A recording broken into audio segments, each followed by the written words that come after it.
Ladies and gents, welcome back to the smoke session. Light it up. This is for the black delegation. Question: should we or should we not boycott for Kyrie Irving? Now, I don't usually use all the youngin' slang, but miss me with this one. I shouldn't have to explain why, but I will in just one, maybe two words. One, Kaepernick. Two, unity. Unity. Prediction. Serious note. Tonight on the evening news, they will report a black person being gunned down by another in the DMV. Sad, but this will be true. I'm hoping I'm wrong tonight. Sounds a little coonish though, right? Does. Sounds a little coonish.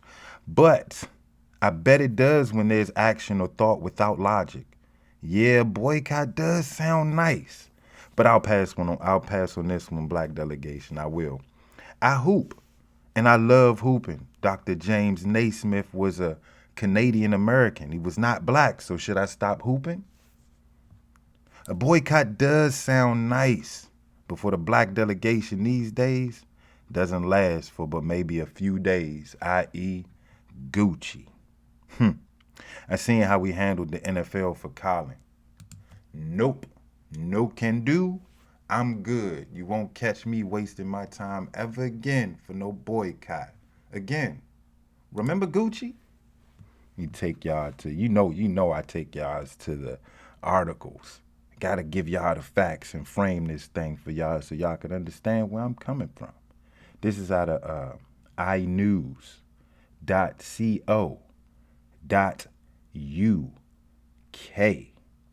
Why are people boycotting Gucci?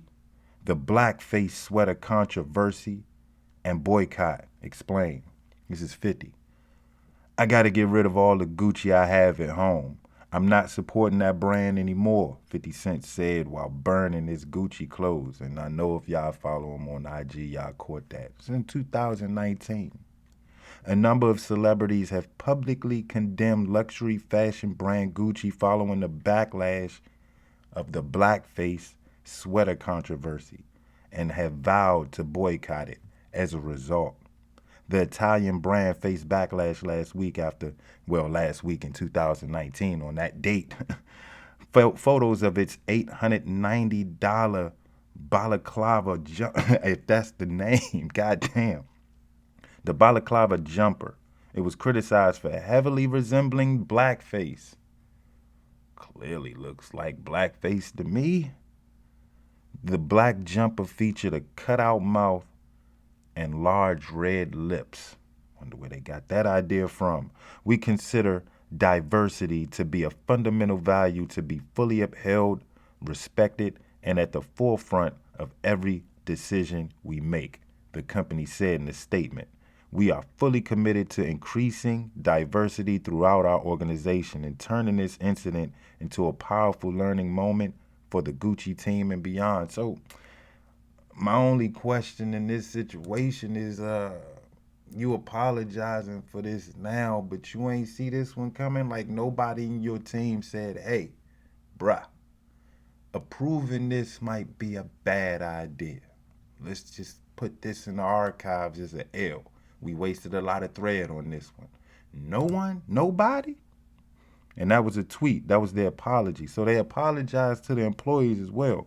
Gucci's creative director recently broke his silence over the scandal. In a letter to Gucci employees, Alessandro Michel shared his distress that his creative projects were seen as an intolerable insult. But you signed off on it though. Michel wrote in a memo which was acquired by Fashionista that the garment's design had been a tribute to Australian performance artist, fashion designer, Lee Bowery and his camouflage art. Quote, the fact that contrarily to my intentions, that turtleneck jumper evoked a racist imagery causes me the greatest grief. But you didn't see that one coming again. Nobody black from his team said, hey, think this might be a bad idea, bro. Or perhaps somebody did. And the homie was like, kiss my white ass. I'm going to do what I do. WP in this thing. Y'all don't know what that is. Please break it down for them in the comment section. WP, what does it mean? Hey, so check it. Quote, but I'm aware that sometimes our actions can end up with causing unintentional of these. This ain't no. Hey, to me, it don't sound like a genuine apology. I'm just saying it is therefore necessary taking full accountability for those effects. Despite the brand and its creative director's apology, celebrities have decided to boycott Gucci, 50, and a couple of others I won't name.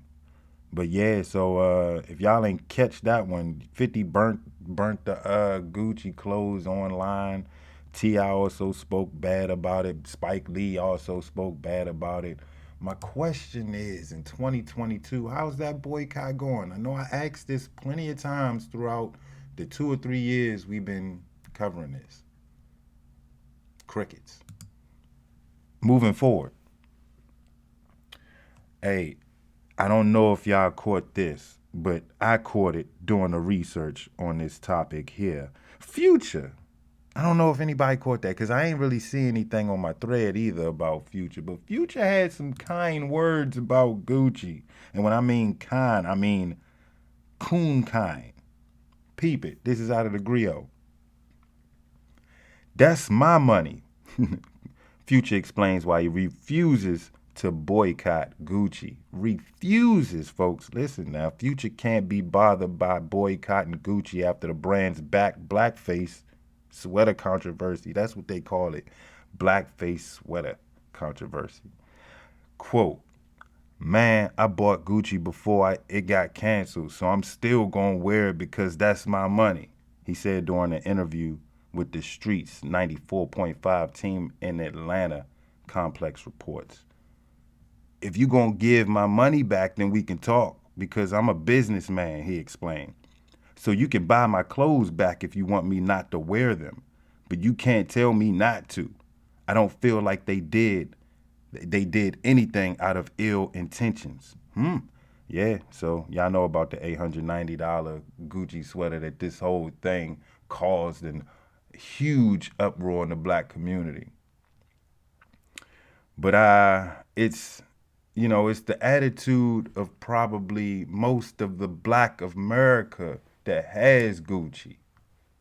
This is their attitude. They took the Future attitude. I ain't gonna lie, I saw a couple on my thread rocking the Gucci belts, Gucci jeans, Gucci shoes, Gucci shirt. They was Gucci down. Me, I don't have nothing to Gucci. I participated in this boycott on default. No, for real, seriously. I participated in this on default. But I take y'all to quote. This is how it is in life, Everybody wants world peace. Till your niece gets shot in the dome piece. Then you run to get your own piece, hoping that will find your own peace. If you know where I got that quote from, hit the comment section. But again, it fits. Right now, don't nobody want change unless change come knocking on their door. The opportunity for it, that is. And that's how we go. This is the black delegation for you. I'm trying to tell you some good shit. Moving forward. But remember that line. I want y'all to take that line and remember that, when it came to the Gucci boycott, nobody did a thing. But let's take it further because I did mention Colin Kaepernick. Let's talk Colin Kaepernick. Let's go with this. The NFL boycott. Remember that black delegation? Remember that? Do y'all even know where that originated from? I'm going to give you a 9-minute clip. Y'all can thank me later. Give me a second. I might even burn one. Yeah, this is out of the NPR. The veteran and NFL player who advised Kaepernick to take a knee. His name is retired Army Green Beret. Hey, Green Beret is something serious when you're in that field. His name is Nate Boyer. He's the man who first convinced Colin Kaepernick to kneel during the national anthem. Peep what he had to say. Listen carefully. Peep deep. I gotta start this thing over. Let me see. We gotta hold up. We can't do that. If you're a football fan, And you already know this. For everybody else, this is the first Sunday of the NFL season. And even if you don't follow the game, you probably know that one of the ongoing dramas involves the question of whether players will kneel or not during the playing of the national anthem. Of course, this all started 2 years ago with former San Francisco 49ers quarterback Colin Kaepernick. He famously took a knee. Others joined him. President Trump began furiously attacking him and other players, so more joined them. It became a thing. It still has not settled. Kaepernick hasn't played a game since 2017 and has a pending grievance against the league. He's also featured in a new Nike ad that celebrates him and others. That's also sparked controversy. So you probably know all this, but what you might not know is why Kaepernick started kneeling to begin with as opposed to something else, and that's where Nate Boyer comes in. He's a former active-duty Green Beret who had a stint in the NFL with the Seattle Seahawks. He initially advised Kaepernick to take a knee instead of sitting down during the anthem as a sign of respect. He recently wrote about this, so we called him. Nate Boyer, thanks so much for joining us. Yeah, of course. Thanks for having me. So take us back. How did you get to talk with Colin Kaepernick to begin with? How did your conversation ensue? You know, this was 2 years ago, 2016, during the preseason, and he, had sat on the bench, and I think it was actually his third time he'd sat on the bench, but it was the first time it received national attention, and, he got questioned about it, and he said, well, I'm not going to stand for the flag of a country that oppresses black people and people of color. And then he talked about, social injustices and police brutality and why he thought, he shouldn't be standing for the anthem. And it struck a chord with me, of course, and it struck a chord with a lot of people in the veteran community as well, because obviously the flag and the anthem and what that stuff stands for means something, very different to us. And I was pretty upset, just because I felt like he didn't understand what those symbols really represent. And instead of letting my anger overwhelm me, I decided to relax a little bit, and I wrote this open letter that was just explaining my experiences and my relationship to the flag.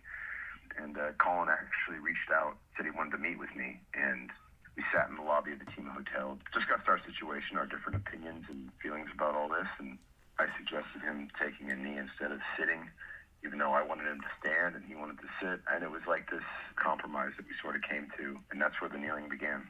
How did the idea of taking a knee come to you? I thought at that time, I said, look, I think your point has definitely been made, that everyone's listening. Like, let's make a plan of attack now, and let's work on action moving forward. But he said, what, I've committed to this, and I'm not going to do it until I start to see these changes I want to see. And, I respected that decision and opinion. And I thought kneeling person, so I don't speak for everybody, I don't speak for every veteran, and I've been told that numerous times by many people.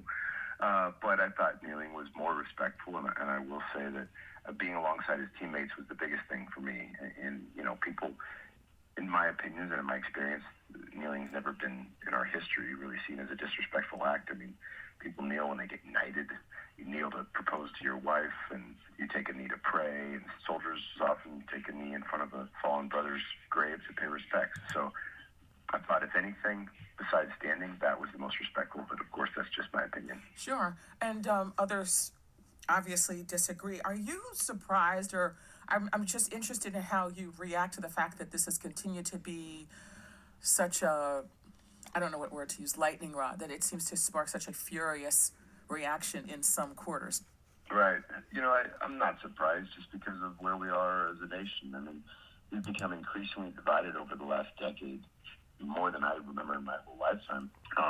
We're being pulled apart, it feels like, as a country. And, with the age of social media, it's everybody can see it and feel it and contribute to it a lot more, I think. So, no, I'm not surprised. I mean, it wouldn't have mattered what he did after sitting if it wasn't standing, facing, saluting the flag, maybe exactly how somebody pictured what that respect's supposed to be. I think a lot of people still would have been upset. And the irony behind that is there's a lot of people maybe now that do that didn't do it before. And what I'm trying to say is, like, the people in the stands that are upset for him, sitting or kneeling or whatever, that are now taking the time to really focus when that anthem's being played in the stadium, where before I don't think a lot of people really cared. I mean, I know growing up myself, it was just what we did before the ball game. When I was young, I just didn't think of it in that way. I just was like, okay, this is a tradition we do, blah, blah, blah. What's next? When are we going to start playing? And I think now people are paying more attention at that time. And I think maybe a lot of younger people whether they're left or right, given more thought to that symbol. Some are arguing that these protests should stop because they haven't been successful in the sense that they alienate as many people as they persuade. What's your take on that? They've definitely achieved quite a bit of discussion, and it may be angry discussion, but it is discussion. I don't know. I mean, that was one of the issues when I first met with him that I asked was, what are your measurable goals? And at the time, to be quite honest, he didn't have any. I think personally he didn't know it was going to blow up like it did. And now that it has, I think he himself had to take a step back and reevaluate, what am I going to do? What can I do? And then he took action. And I think a lot of people on both sides of this, it's definitely affecting the way you see him and maybe the way you see a whole entire group of people. So in a lot of ways, I think I'm not going to say harmful, but it hasn't brought us together. I will say that. We live in a time where there's not a lot of respect for our fellow man. And I'm not referring to the protests at all, because personally, I don't think people should stand with pride for something that they don't believe in, period. I just don't think that. I think if you don't feel that way, then let's fix it. Let's work together to make this situation better, because I want you to want to stand. I want you to want to feel that same type of pride that I feel. So anyway, it's obviously complicated. The piece that you wrote was very interesting because it sounded a little bit like you were processing out loud, but here's where you came out. Where you said is that, look, I don't endorse Kaepernick's method of protest, but I absolutely support his right to do so. How did you come to that place?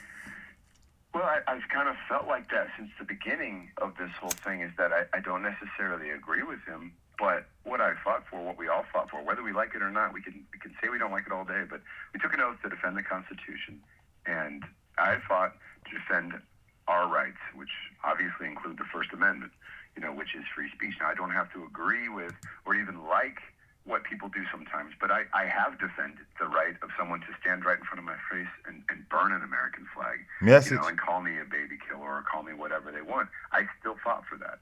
And it's what makes it very difficult, and it can be hurtful because it's just, you can say a protest or a campaign, or you can say anything is about a specific idea. You can say, like, look, it's not about this, it's about this. I don't hate America. I'm not disrespecting the flag. This is not about veterans. This is about people of color and the criminal justice system and all that. But you also don't get to choose how people perceive things. And that's what makes this even more difficult and just tougher for just a lot of people. I'm not going to say just people in camouflage, but all of us as Americans. How do you feel your military service informs the way you look at this? Well, I think more than anything, what my military service has informed me of is open-mindedness that I didn't necessarily have before, right? Before I even joined the military, for instance, I wasn't a very patriotic person. I just wasn't. The reason I joined is because I went and did some relief work out in the Darfur in the early 2000s.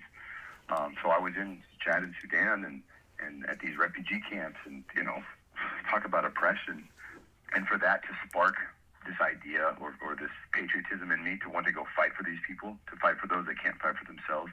And in my time in Iraq and Afghanistan, working with people that I have so little in common with, cultures and customs wise, but I learned to respect them because I listen to them. We have these conversations, we get to know each other, and we realize we want the same stuff. We're human beings at our core. And you put all those differences aside, and you don't care about the little things anymore. You know what I mean? And you fight alongside these people, and they become your brothers in arms as well. And I just learned to understand that I'm not going to agree with everybody. Everybody doesn't have to agree with me. And I don't have to be right all the time. It's okay. Because what is right? Like, we don't really even know what's right and wrong. We're just making guesses and assumptions, and we're hoping a lot of the time. And so it was through that time over there that I think it better informed me on how to live back here, and how to just respect the man on my left and right, or a woman on my left and right as well. Because at the end of the day, yes, we're very different in very many ways, but we're so much more similar than we are different. That is Nate Boyer. He's a former Green Beret, a former NFL player. Nate Boyer, thanks so much for talking with us. Of course. Thank you so much. Appreciate you. So we boycotted the NFL for what? A month and 2 days? Y'all remember that?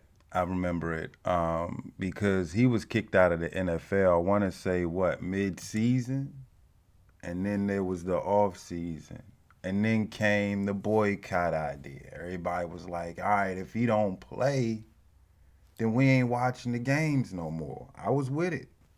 You can see I got the archives. I was with it. I was like, well, no football for me. And it was around the same time the Will Smith movie came out, the CTE. Let me look that up. I wanna be right and factual. I ain't like these other podcasts that sling out the Will Smith movie and not give you the title of the film. All you got to do is Google it, and it's called Concussion. Well, that was around the same time. I mean, that was still a conversation piece for the NFL, CTE, because so many players was dying from it and committing suicide. And rest in peace, Junior Seau. What a player. But continuing, we had that around that time, and then you had the Kaepernick situation, and then you had the off season, like I said, and everybody was on that, rah rah, boycott, boycott for Colin. Get Colin back in the NFL. He deserves to be in the NFL. Give him a job and all that. Yeah, everybody was rah rah. Fantasy football came around, and I was like, you know what? Am I going to participate? And in certain leagues, you got to keep it at a certain level. If I was to drop out of this particular league, I would have had to find somebody to take my place. I ain't had nobody to take my place. So what I did was I participated in the league, but I did not play. I do you one better. Colin Kaepernick was even he was in the free agent pool to be drafted, but he was on the IR list because no one knew if he was gonna come back or not. So what I do, I knew the situation. I said I'm gonna draft him. Not because I'm thinking, oh, he come back and play and get buckets. Nah, I'm drafting him to make a statement. In both leagues, I drafted him in both of my leagues that I was in, both, and I started him, and I just left the league. I didn't mess with my roster.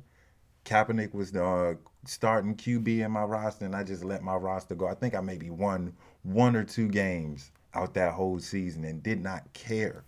Did not care. I was on pro black boycott for Colin. I was on that mode with y'all. But I got to thinking because I also boycotted the season because CTE, that movie, that really concussion movie, that really got to me. And it's hard for me to watch football being played with hard hits now. I got to be honest with y'all. I love football. I love watching it. Still love the hard hits sometimes, but it's them headshots like that Tua situation, bruh. My heart went out to the dude. I was like, God, yo, he looks bad. It looked bad. And then when they put the tour rule in effect, you would think this rule would already be in effect because of the movie Concussion and got everybody talking with Junior Seau's death and many others, you would have thought that that rule was already in place. So the next week, I don't know if y'all remember this just happened a few weeks ago. 18 cases of head trauma in the league was reported in one day.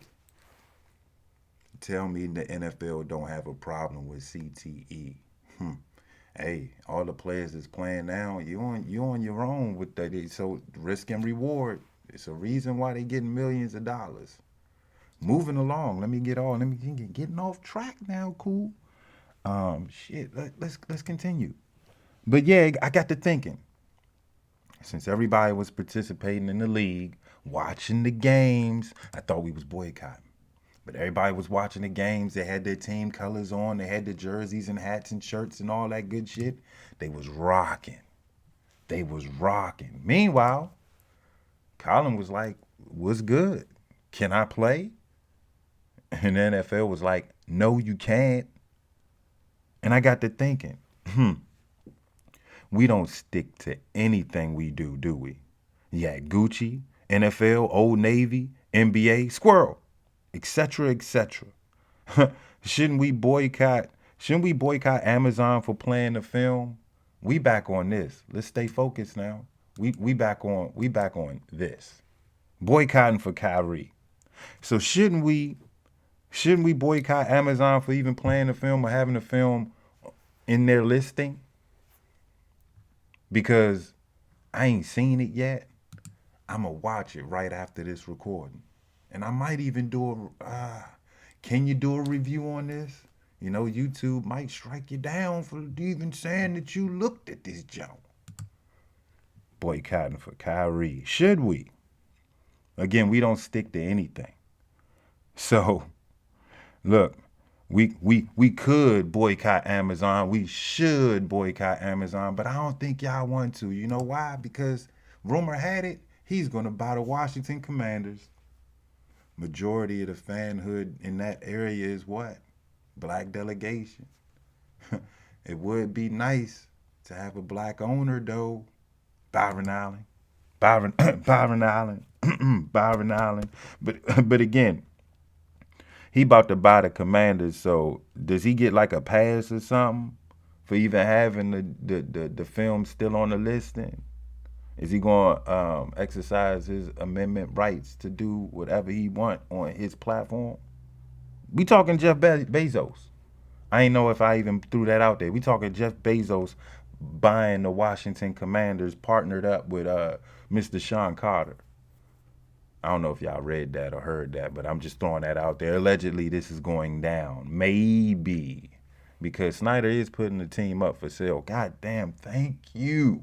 I'm getting my wish all in one season. Let's not be too sorry. We're 4-5. Let's get black uniforms. This was a wish from 20 years ago. And, hey, if we're going to change the logo, make that shit right and tight for the strike. Commanders, I'm rocking with it. And now, Snyder, 30 years in, 20 years in, 25 years in, selling the squad. Oh, I'm so grateful. It could never be so happy about football right now. Shed a tear, Kool. Moving forward, though, yeah, so, look, I don't think y'all have it in you to boycott anybody, especially Amazon. You know, nah. Hey, check it. Niggas love their next day service, don't y'all, with the Prime. Don't y'all with the Prime. So, with this supposed boycott, I just want to finish with this. Boycott does sound nice. But with this message, what is the message that you're trying to send, black delegation, with this boycott? We boycotting the NFL, NBA. Now at this time, we're boycotting, what we say, Nike? Throw the banner up. We're supposed to boycott the Brooklyn Nets, NBA, and Nike for this. Let me frame this. Why are we even boycotting? Because check this out. Y'all know what Kyrie did. He shared the link of a film. I didn't even frame that for you, but let's slow it down, take it down. We gonna take it. My bad. Let's talk about this. But I had to frame it in a way that y'all could understand. Now we taking it to Kyrie. So Kyrie shared the movie. What was the movie? Y'all know. Say it with me. Maybe you don't know. I got you though. So this was the movie that Kyrie Irving shared. It's called Hebrew to Negroes. Wake Up, Black America. I'm going to read that one more time. Hebrew to Negroes. Wake Up, Black America. It's a 2018 film driven by quote-unquote anti-Semitic tropes about Jewish people lying about their origins. Among its false and outlandish claims, it's the assertion that the Holocaust never happened. Ooh. This is quote, don't come from me. So yeah, this was the movie that Kyrie shared to the folks. And I heard Shaq played at his theater. But. Let me continue. So with Kyrie sharing that information, sparked his trouble. So he's suspended from the league. And this is exactly, hey, peep this. Y'all, if y'all don't know now, I'm going to break it down for y'all right here. So this, let me just read the article. This is CBSSports.com. So the Nets suspended Irving for a minimum of 5 games on November 3rd due to his repeated failure to disavow anti-Semitism and apologize for posting a link to a film that contained anti-Semitic tropes. Irving has since apologized on Instagram, but must also meet at least 6 of the requirements in order to rejoin the team. The list, according to Sham Sharania. Y'all know, if y'all don't know who Sham Sharania is, damn, y'all need to get in line. Basketball talk, sports, Twitter, follow him, Sham Sharania. He first has to, 1, apologize and condemn the film he promoted. Make a $500,000 donation to an anti-hate cause. Complete sensitivity training. Complete anti-Semitism training. Meet with the ADL and Jewish leaders. This is too much. Meet with the team owner, Joe Tsai, to demonstrate an understanding of the situation. Irving has served 2 games, possibly 3, because tonight everybody's playing. He has served 2 games of his suspension, and the earliest he could possibly return is November 13th against the Los Angeles Lakers. It is unclear where he stands on the checklist. However, there are some in the league who believe it was created with the expectation that he would not complete it, thus paving the way to a release. Ooh. According to Marc Stein, he said if the Players Association does appeal the suspension, that will alter the situation, of course. Irving and Silver are expected to have a face-to-face meeting on Tuesday. That's tomorrow. The Players Association released a statement on November 1st condemning anti-Semitism, but did not mention Irving by name. Quote, anti-Semitism has no place in our society, the statement read. The NBPA is focused on creating an environment where everyone is accepted. And we are committed to helping our players fully understand that certain words can lead to hateful ideologies being spread. What words did he say? NBPA, whatever. We will continue to work on identifying and combating all hate speech where it arises. I'm sorry. I don't think Kyrie Irving said anything about hate. I don't even think he made a speech about hating anybody. Did y'all? Did you? Did you? Did you? Did you? Did you? I know you did. You ain't hear anything, did you? Don't lie. I'll slap you, boy. Anyway, again, man, so Kyrie shared this movie. What's the movie, Kool? Just in case they ain't paying attention. It's called Hebrew to Negroes. Wake Up, Black America. And this is supposed to be an anti-Semitism movie. Anyway, I'm going to watch it, and we're going to talk about it. How about that? Let's do that on the smoke session. Let's do that on the smoke session. We'll do that on the smoke session. Moving forward, this whole thing is about should we or shouldn't we boycott for Kyrie? Okay? So what this is, this supposed boycott is going to bring us what? What is the message that you wish to send, black delegation? We are the majority in the league as far as players. But that's like having 100 pennies versus just having a goddamn dollar almost. Think about it. You see, the majority would rather spend the dollar, paper. Don't nobody want to carry copper, smelly ass, heavy in the pocket copper. You see fitted? Now didn't it?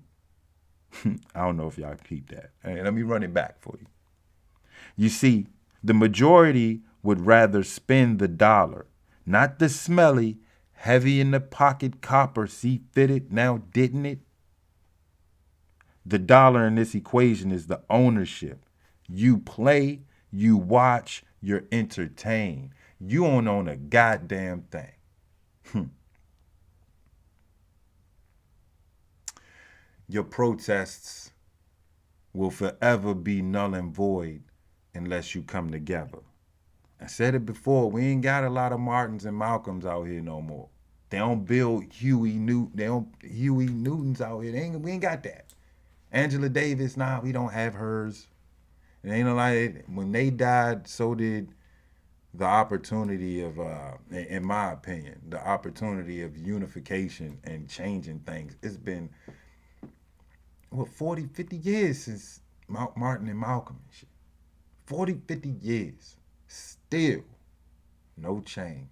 We still fighting white supremacy. We still down by 10.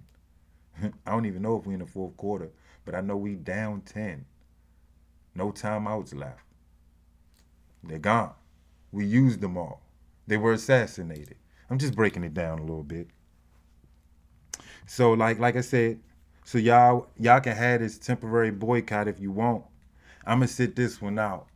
The Phoenix Suns has a championship they need to win, and I'm gonna support them fully in their quest for this championship. I ain't got time for y'all's boycott that ain't gonna last but about a week, especially if Kyrie end up playing. What if he meet those requirements, which I think is a little bit too much?